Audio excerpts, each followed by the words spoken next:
Hello and welcome. I'm Kenzie. And I'm Carli, and this is Ask a Therapist. Each week, we explore life's most relatable questions, from relationships and boundaries to burnout and self-worth, all through a therapist's lens.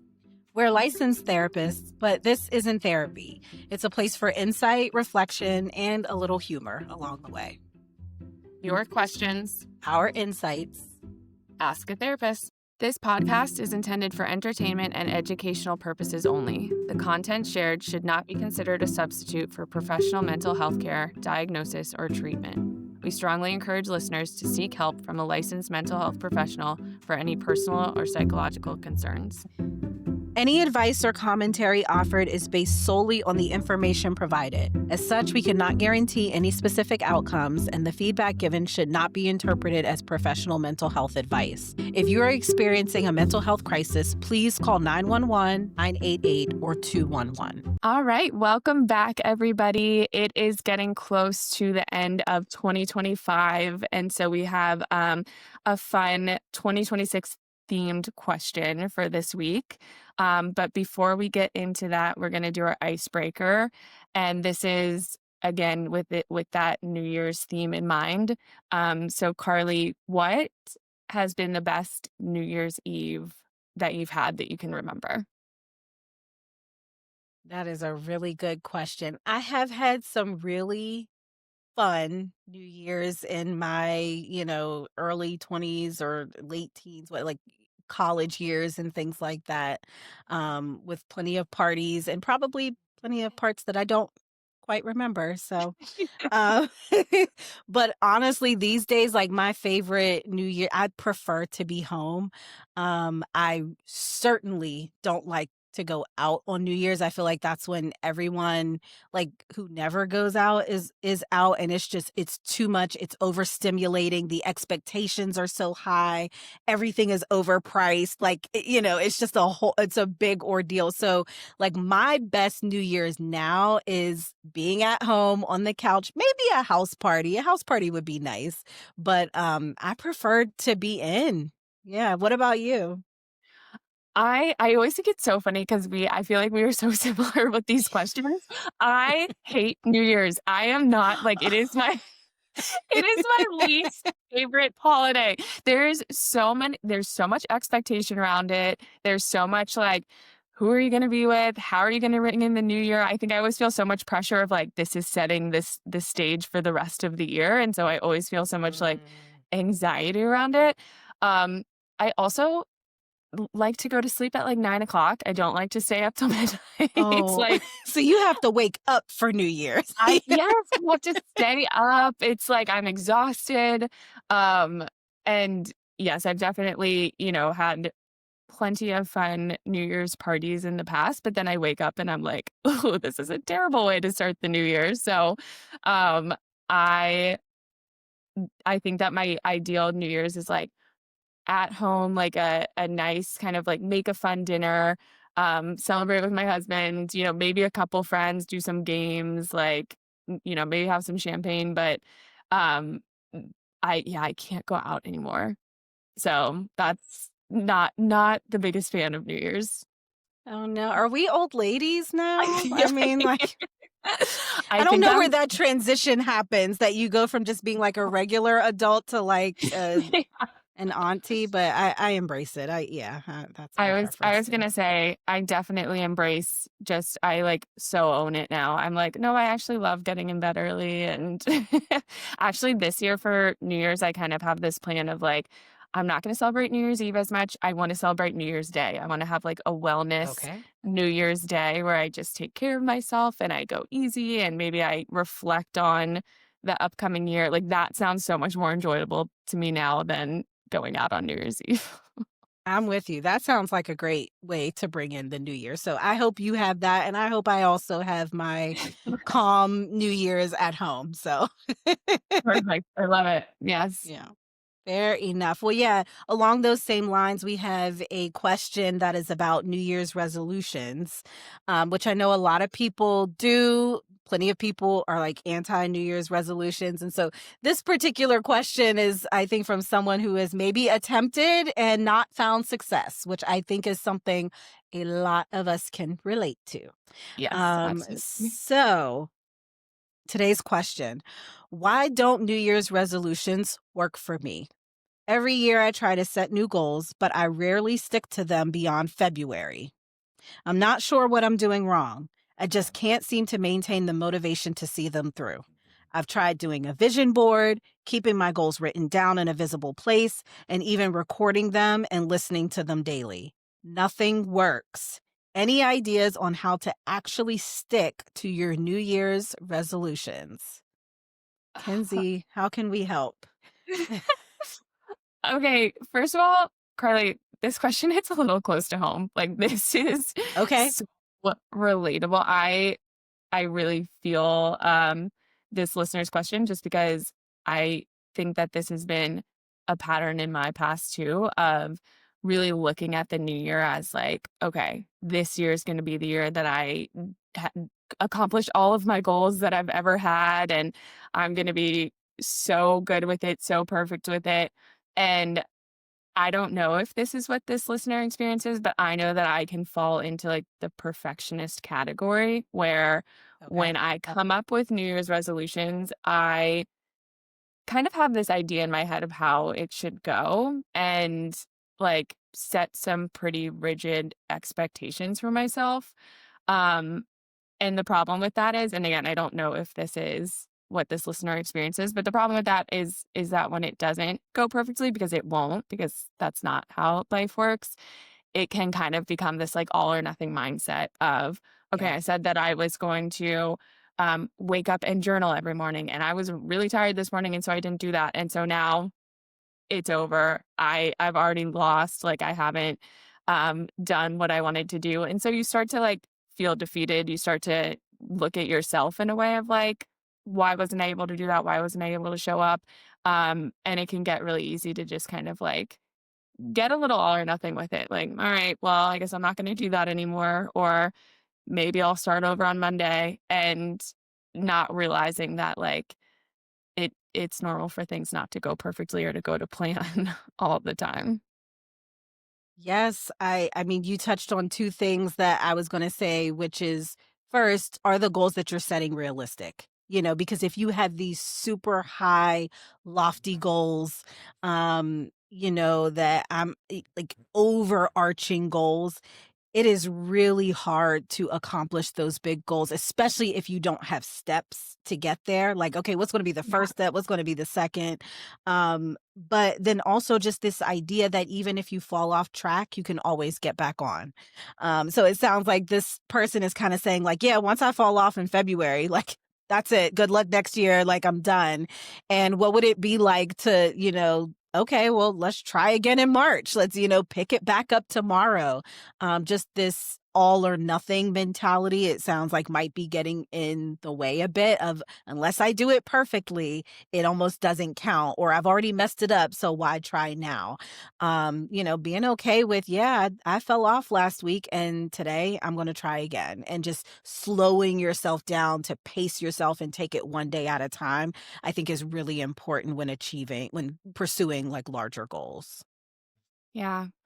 I wonder if they can add a little bit of, like, flexibility into their New Year's goals too in this and also acceptance of when you create these goals for yourself, because I don't think it's a bad thing to create New Year's resolutions or to create goals. I do think that they need to be realistic and manageable, and even to a point of kind of, like, make them so easy that you're like, "I know I can do this." Like, if you're gonna say, I wanna work out for an hour a day, 4 times a week, that's a great goal, but maybe instead you just say, I'm gonna do 10 minutes a day. I know I can do that. I know I can show up for myself in that way, and use that as a little bit of, like, just the foundation of the groundwork to be able to show up for yourself. But then also adding in, when you're creating these goals for yourself, that some days aren't gonna be perfect. Accept the fact that things aren't always going to go to plan, and that doesn't mean that you abandon ship and kind of, like, jump off course, that that's okay, that that's to be expected, that that's part of the process, and you can always stand up, shake yourself off, and get back on. Yeah. I really like that approach. because it allows you to experience like a small success that you can then build on, as opposed to starting out with the goal so high that the minute that you don't achieve it, it feels like a failure. And a Mhm. lot of it is mental and somewhat emotional. And so being able to like kind of keep yourself up to keep going is a big part of the challenge. I applied this particular one, like I have a smartwatch, an Apple Watch that I use. And previously, I had my move goals at like the amount of movement that I want to get every day. And I had to make an adjustment and make it the minimum movement that I want to get in a Right. day. And initially I thought that by doing that, like it would stop me from pursuing what I really wanted. And it hasn't had that effect. The Yeah. reality is that I get the feeling of accomplishment of knowing that I'm staying over a certain minimum, but at the same time when I have an opportunity to go for the goal that I really want, I do. And then I'm like, "Ooh, I tripled my move goal today." Like that feels a lot better than setting it at triple and then knowing that, 4 out of 7 days I don't actually meet it. So sometimes it's just like working with yourself and the way your brain works and kind of understanding this is going to help me stay on track because I know that I can get there and then I can build on it, when I have those opportunities. I love that you mentioned that because so much of this is kind of like a cognitive response of, we think that setting goals or setting, these expectations of ourselves is a good thing. And we're afraid that if we don't push ourselves or we don't have these high expectations of ourselves, that means that we're like, um, giving up on ourselves in a sense or that we're just becoming complacent, but that's not usually how our brains work. It like we're still going to have those goals, we're still going to want to meet them, but we're not punishing ourselves or getting so angry with ourselves every single time. And that actually can reinforce the opposite. Like when we're kinder to ourselves, when we celebrate ourselves more, we can be more motivated. I think that that's something that comes up in sessions a lot is like, and this isn't the same for everybody, but I know that I'm somebody where if like a coach is giving me um words of affirmation or they're like encouraging me or they're telling me the things that I'm doing well, I'm more motivated to work harder because I want to keep doing that versus Mhm. somebody that's telling me the ways that I'm doing something wrong all the time. And it's like, all right, shoot, I give up. Like I'm never going to be enough for this person. Like why am I trying so hard? And I think that we forget that like that's kind of what we're doing to ourselves in our minds sometimes of like if we're constantly on ourselves about the ways that we aren't doing things well enough, good enough, hard enough, then it can just get so defeating to the point where we're like, all right, why am I even doing this? Why am I trying? Like, I give up. Yep, I completely agree. And I want to come back to what you said about motivation because the question touches on motivation. But just even before that, a few tips that I was thinking of is number one, it's important to know your why. So if you're Yeah. just setting goals that are just like, I would like to do this, I would like to accomplish that, but there's really no substance behind it, the likelihood that you're going to be able to stick to it is just kind of going to diminish over time. So it sounds like this person, like they've tried a lot of strategies for helping themselves to do their goals. But what I didn't necessarily hear was that they've really clarified their why for how they even came to choose those goals in the first place. Are you actually choosing things that matter to you? Or you just have a list of like, this is how I envision my idealistic self. And so I'm just going to put everything on the list. Maybe it's a matter of kind of paring that down a bit, figuring out what's actually important to you. And if there's a little bit of substance behind what you're doing, that might help you. And then the second thing I already touched on briefly, which is having steps to achieve them. Again, I'm hearing I put them where I can see them, I repeat them to myself, but I'm wondering if this person has ever taken the time to actually break it down and say, okay, I'm going to start here. That can be what we talked about when it comes to like habits or things like that that you're trying to implement. But Yeah. maybe it's a goal like, I don't know, I want to have better work life balance, Yeah. and or I'm going to practice more self care. And like those are such broad goals that like, okay, but what does that actually mean? Like, what am I going to do differently on a day-to-day basis? And so I think Yeah. sometimes breaking that down, like, okay, I am going to plan X amount of days off every quarter.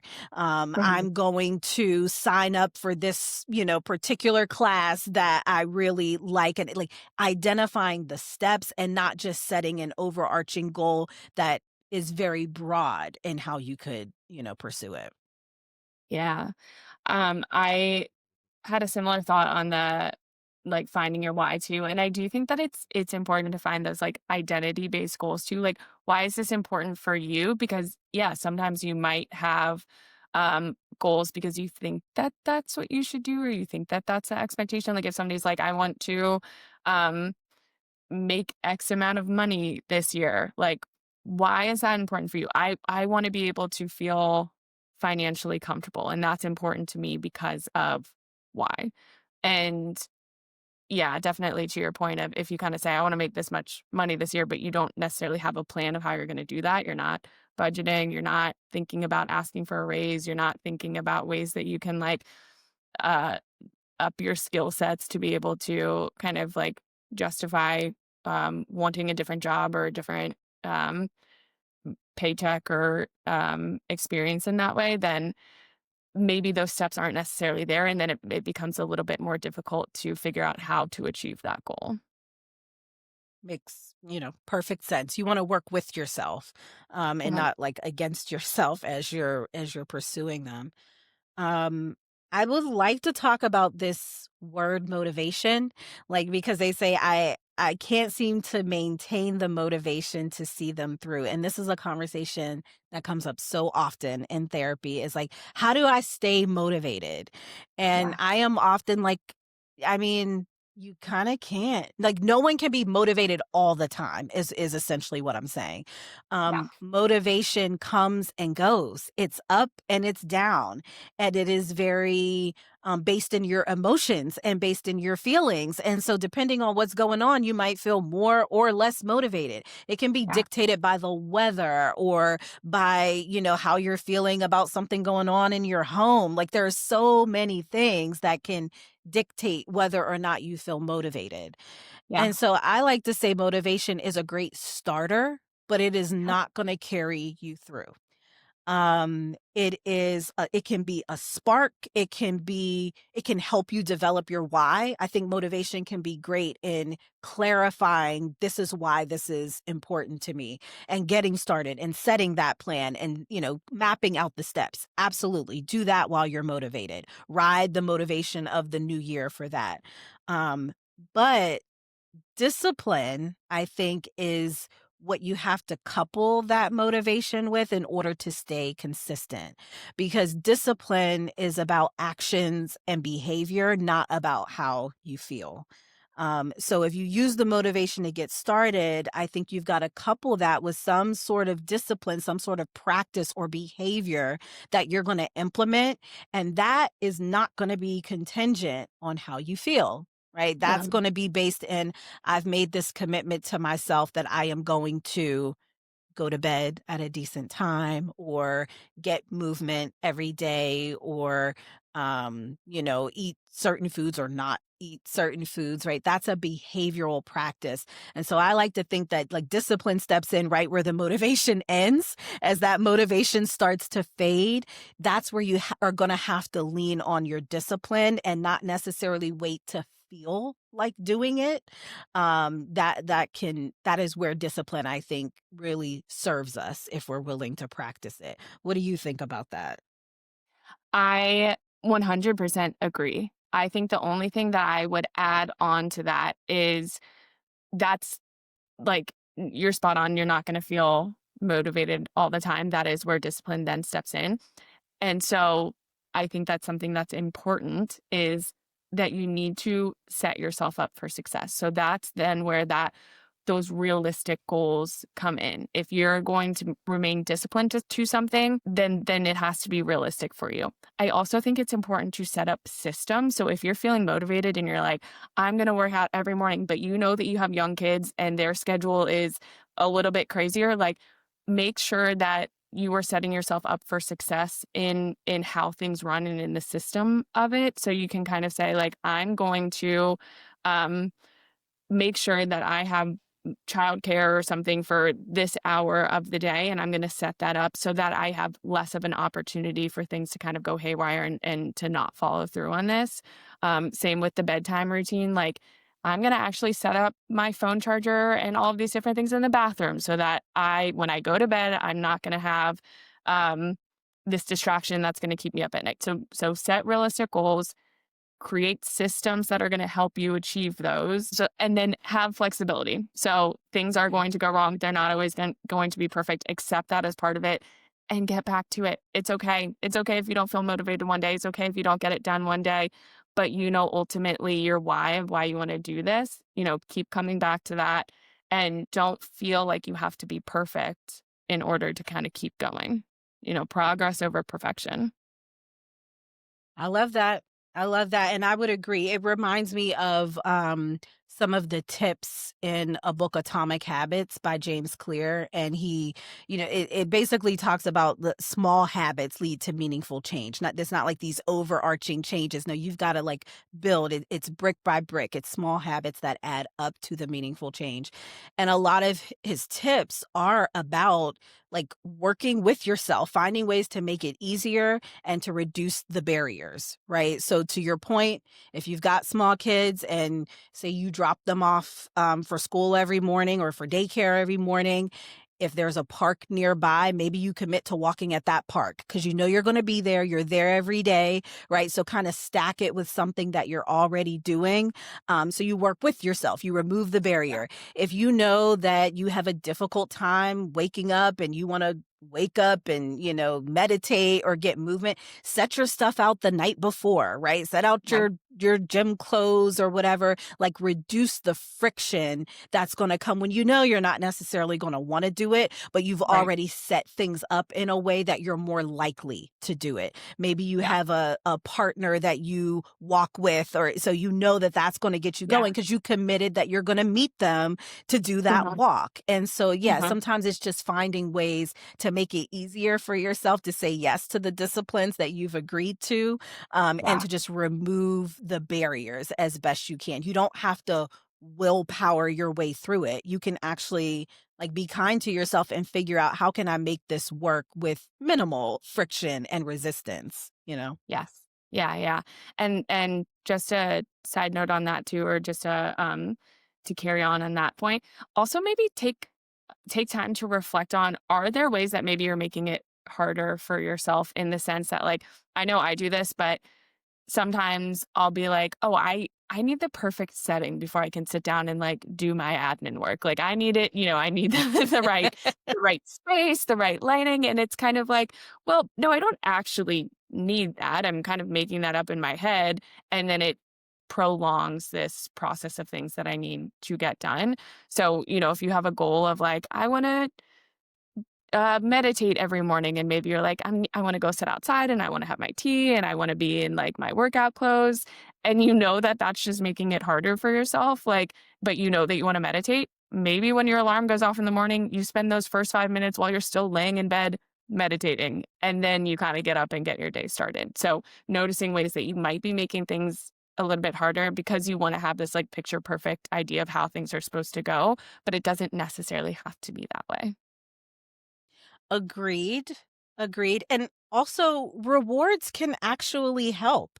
Like, set check marks if I commit to this, if I'm consistent for a week, then I reward myself with something. Or if you have a favorite show that you like to watch, can you set it up where you complete, if I'm therapist brain talking, but like if my goal is to finish my notes, then it's like I'm going to delay my show until I finish my notes because I know I have something to look forward to, right? So Right. also finding those rewards that you can give yourself, that helps with the motivation to keep going, because you've got like a little bit of a carrot that you're chasing there. And so you can Mhm. set those up for yourself to, help yourself stay on track.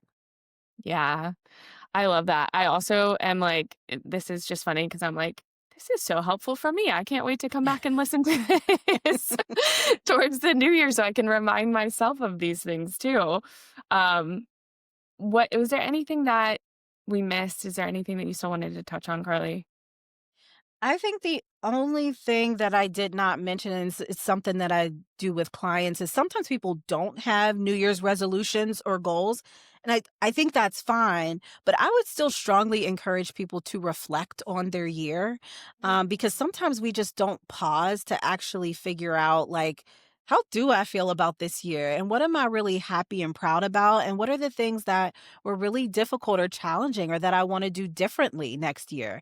And so sometimes with clients, I will say you don't necessarily have to set goals or resolutions, but can you set some intention for the new year, right? Can you like at least take what you've experienced throughout this year and be intentional about like applying what you've learned in the new year? So I would say, even if it's not a goal, even if it's not a resolution or a new habit or anything, I would still strongly encourage you to enter the new year with some form of intention, because that's going to help guide you as you're, moving throughout the new year and making decisions for yourself. So, Yeah, I like that a lot. And maybe for this listener too, maybe that's something that you can try to do quarterly. If you notice that things get a little bit difficult in February and um, the motivation starts to dwindle a little bit, kind of setting those every 3 to 4 month reminders of reflecting on kind of what's been going on, what you still want to accomplish, and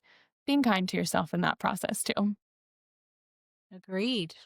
Agreed. Kenzie, I think we're going to hit our New Year's resolutions or goals this year because we're going to apply all of these tips that Yes. we've so we have no excuse. But yeah, no, I Big hope that podcast goals. I hope this was helpful. Yeah, and I'm really hopeful that everyone has a wonderful holiday season, a happy new year, a good start to the year. And we are going to take a little bit of a break. Don't worry, we won't be gone long, but as a form of our own self-care, like we are going to give ourselves a little break and reconvene. And Kenzie, I don't know if you have any specific requests of our listeners, because I know we would really love some feedback on how things have gone with these first few episodes. We really appreciate everyone who supported us. It's been such um, a learning process and stepping outside of our comfort zone, but we really welcome any feedback on just things that we can implement next year. And we will see you in 2026. But Kenzie, if you have anything to add there. No, I was just going to say thank you so much to everybody that's been on this journey with us in 2025 and starting this. I know that we talked about this in our first like introductory session, but um, it was a nerve-wracking kind of venture to start this, to put ourselves out there like this. And we've gotten so much love and positive feedback and just support from family and friends. And so seriously cannot thank you all enough. And Carly, you have been the best. And I'm just so thankful to kind of have this experience with you too. So thank you, everybody. We're excited. We're also excited to kind of like learn from this season two and apply it to season two of Ask a Therapist. And so, yeah, if there's any feedback or anything that you guys want to see more of or less of, we are open ears. We're excited to take those suggestions from you. Absolutely. And we would love for you to send in a question. So if you have questions, you can still feel free to send them. Hopefully, we'll get to some of them in the new year. Thank you to everyone who submitted questions for this season. We really appreciate it. We did not get to all of them, which is like, I'm sorry, but it's great that we had more questions than we were able to answer. But yeah, I think we're signing off. Happy New Year to everyone. Happy New Year. We'll see you in 2026. That's it for today's episode. We hope it gave you something to reflect on, or maybe even that aha moment. If so, you know the drill. Rate, review, subscribe, and don't forget to text it to the group chat. Remember, sharing is caring. If you have a question you want us to tackle, big or small, we want to hear it. Email us at info@askatherapistpod.com or slide into our DMs on Instagram at askatherapist_pod. You bring the questions. We'll bring the insight and probably a metaphor or two. This is Ask a Therapist. See See you next time.